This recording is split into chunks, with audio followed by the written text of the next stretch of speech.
In this kind of small, very midwestern city of South Bend, Indiana, for members of the LGBTQ plus community, having a space for themselves is life-changing. And for 20 years, people here have had that space. In its earliest days, they called it Another Bookstore, and it was located near downtown Mishawaka. Founded by Robin Beck and Patty Henges in 2005, and today called the LGBTQ Center, over those 20 years, they have had their ups and their downs, just like any grassroots, people-centered nonprofit organization. As the center approached its 20th anniversary, Dr. Jamie Wagman led a class on doing oral history. She and her students from St. Mary's College helped preserve the history of the center by interviewing 14 people who were foundational to the center's evolution. And for the center's anniversary gala in 2025, Dr. Wagman and student Phoenix McClellan pulled clips and organized them into this presentation. I'm George Gardner from the Indiana University South Bend Civil Rights Heritage Center, and we're sharing the history of the LGBTQ Center in South Bend's own words.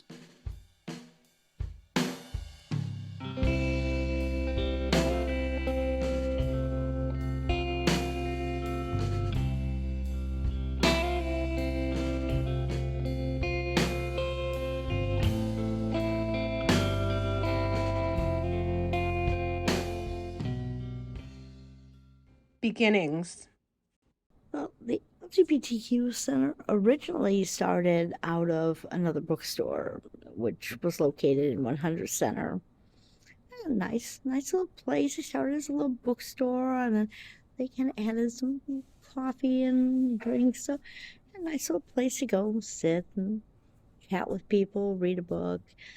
It was a nice little place, and then they rented out a little more of the 100 Center and decided to open up a resource center. And that's really where it started initially. So I knew about it all the way back then. Two women opened a coffee bookstore. It was called Another Bookstore in the 100 Center in Mishawaka. Back then, if you went into a library or into a place like Barnes and Noble, you were really outing yourself if you went to a section or got a hold of a book that had anything to do with homosexuality. So part of the reason these two gals started this Another Bookstore was coffee, a room to read, but also books. The place sort of existed in absentia for a while, in one location and another, and Hank settled on the location on Mishawaka Avenue across from Adams High School, and that's when I began to have some awareness of the attempt to have a center with, if not a daily life, at least a weekly life, a place where that there would be gatherings and so forth. And like all such organizations that grow from a little thing to a slightly bigger thing, at first there was no board of directors. There were just interested people like Hank and Nancy, and sort of myself and others who would come together to talk about how to grow this effort. I got more fully involved when the fledgling board, I don't know that we were a board yet, but decided to hire Meghan Buell as one of the first employee, the first paid employee of the center. When I lost my job in April 11, I started volunteering at the GLBT Resource Center here in town. So I was driving over from LaPorte once a week to help run a teen night, a youth group, and I enjoyed it. And I was, learning about the center and how the center operates, and starting to meet some people and learn. And I started to get interested in nonprofits, and I was like, well, I need to rebrand myself. Meghan, little did I know, Meghan used to work making maps. She had the most amazing ability to organize and to plan and very detail oriented. And that was the first year, I believe, that same-sex marriage was legal. So in the center of it all, we had a little area where we had like a little bridal area, or I think Social Security was out there in case you need any legal advice or how to manage things. Because you know, that people didn't really know what to do with their spouse at that point because a lot of them hadn't been married, So yeah, it was really nice. And then immediately after that, we had Pride at the Ballpark. And that was probably the neatest event I think I've ever been at. Normally, when when we do Pride at the Ballpark, you buy a ticket and a T-shirt in advance, so you're part of the group. But Meghan found a way to do it so that when you bought a ticket, you had a certain color shirt, and it corresponded to certain rows, so that when all the people were together, we formed a rainbow flag in the stands. That was probably the most amazing thing I've ever seen. A changing center. This center used to be called the GLBT Resource Center of Michiana, so we changed the name to the LGBTQ Center. We also changed the mission statement, the logo. We renovated the whole building, painted walls. We did it all ourselves, and we got a new website. So it was a lot of work, but I just knew, I knew there needed to be a very radical change. We had to create a space and an identity that we would be noticed. So that was where, the conversation started about rebranding, renaming, getting rid of the GLBT Resource Center Michiana, because it was such an old, acronym for the community that was no longer even recognizable. So, we did the logo redesign. We did a redesign of the space and sort of mapped out what this relaunch would look like. And then we started raising money. And so for the first time, we were engaging, business and corporate donors to get money for that effort.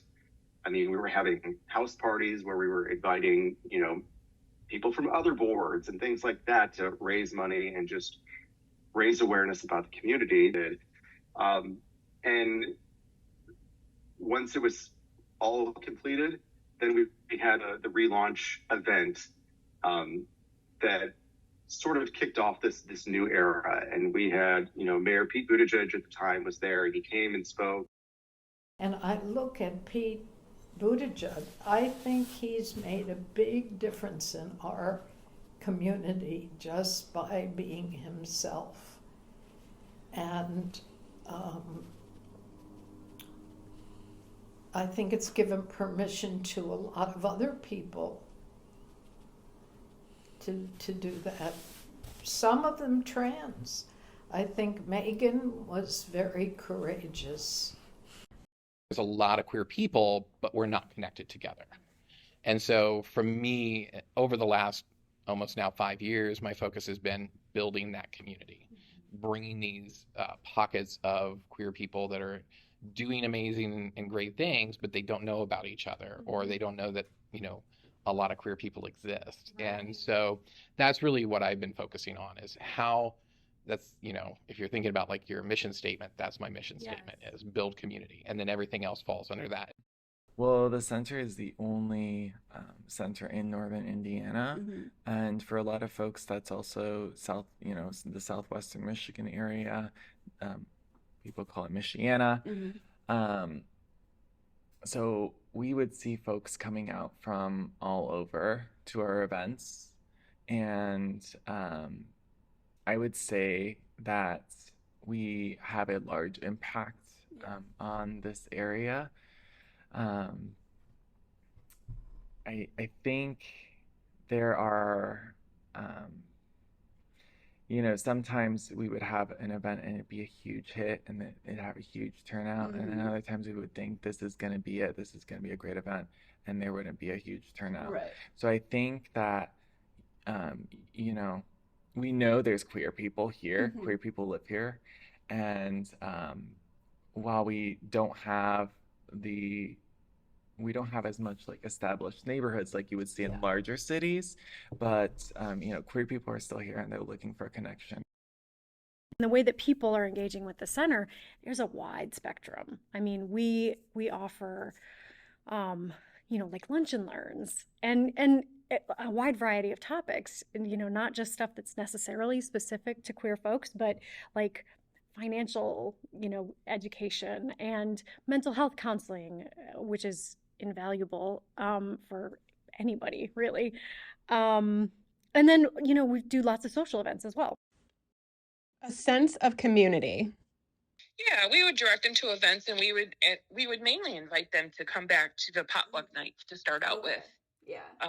So that they could get to know everybody, and or just welcome them to come in and out of the center during the day, because we had a wall of books, like a library, and there were couches and chairs sitting around, and quite often people would come in to just have a safe place to read, especially our trans clients that would come in who maybe were afraid of going and sitting in a Starbucks or sitting in a bookstore, but they still wanted to be able to get out and go somewhere, so they would come in and grab a book and just hang out.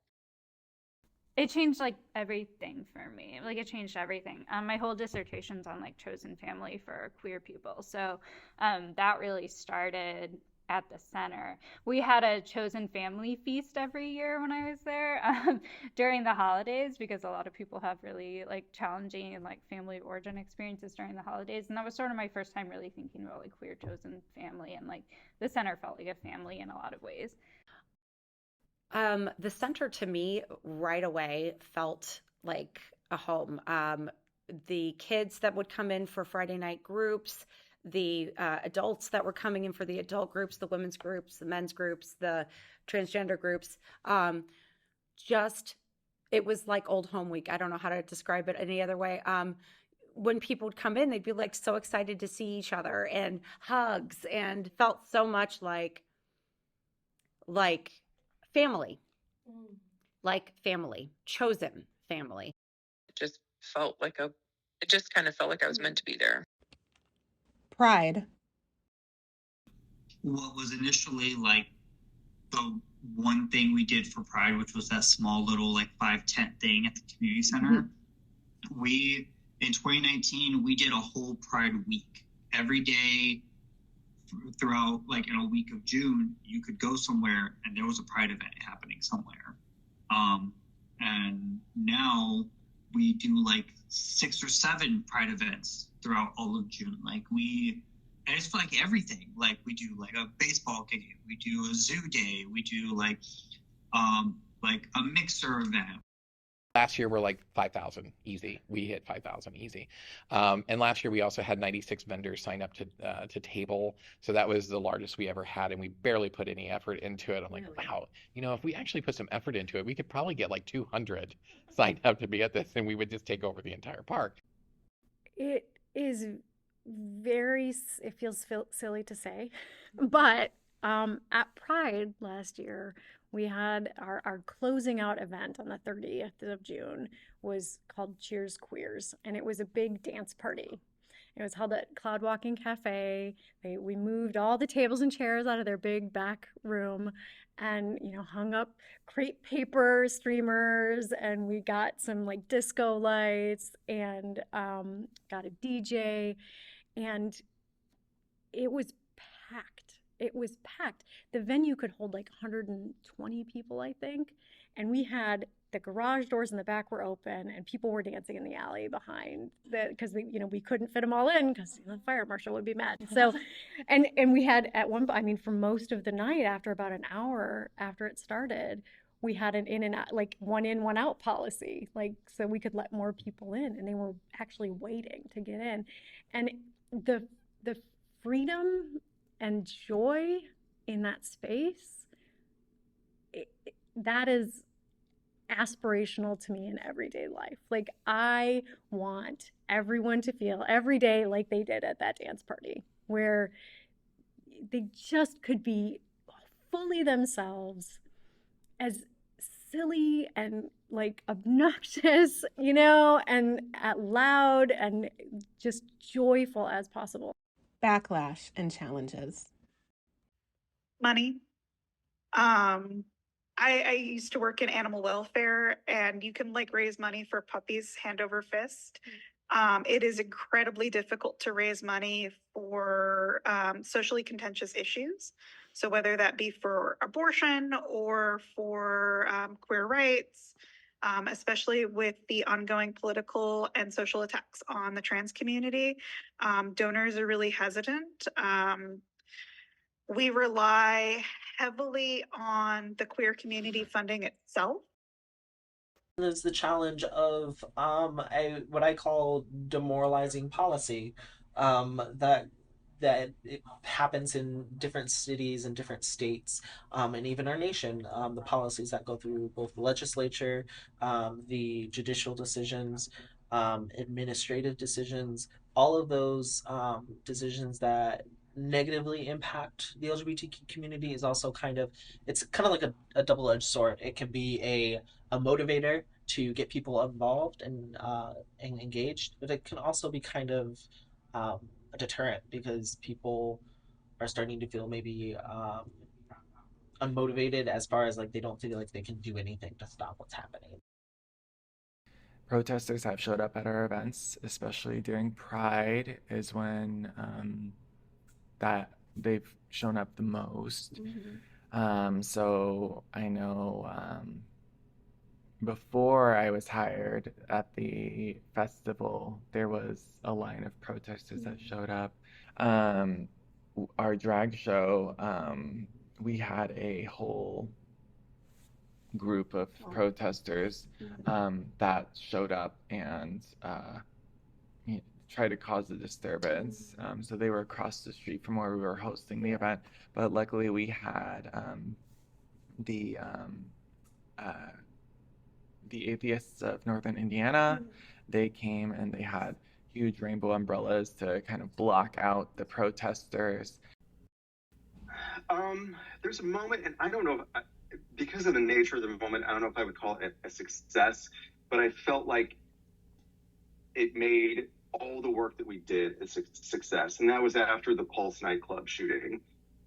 After that happened, there was really, a sense of vulnerability in the community and fear after that happened. Immediately after it happened, we needed to do something. We need to have some kind of event.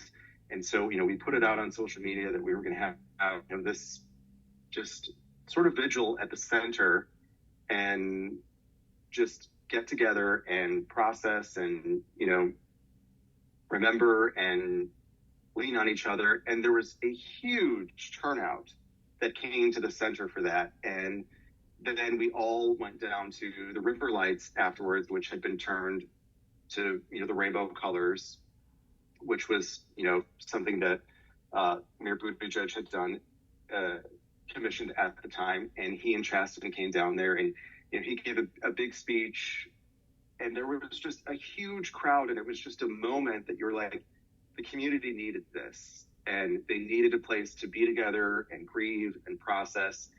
And I just thought, I don't know that this would have happened if we hadn't put in all the work that we did before to let people know that we were there, let people know that there was a space.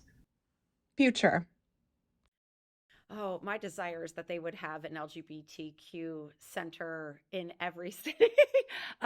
Just like you have a Boys and Girls Club or the Y or whatever.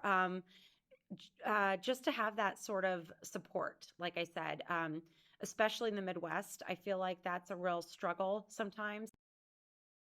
I hope, and I think with the people that they have working there, and the way they just have a knack for pulling in the people they need and the resources they need, I just hope that they continue to grow and to change. Society changes, people change, the way we look at things changes. I would like to see a continuation of what is happening and folks staying engaged. I'd like to see them, other people with ideas that are more fresh than mine, start to assert their own agency in this community and begin to be like, hey, I have an idea too. Why don't we do this? That would be great.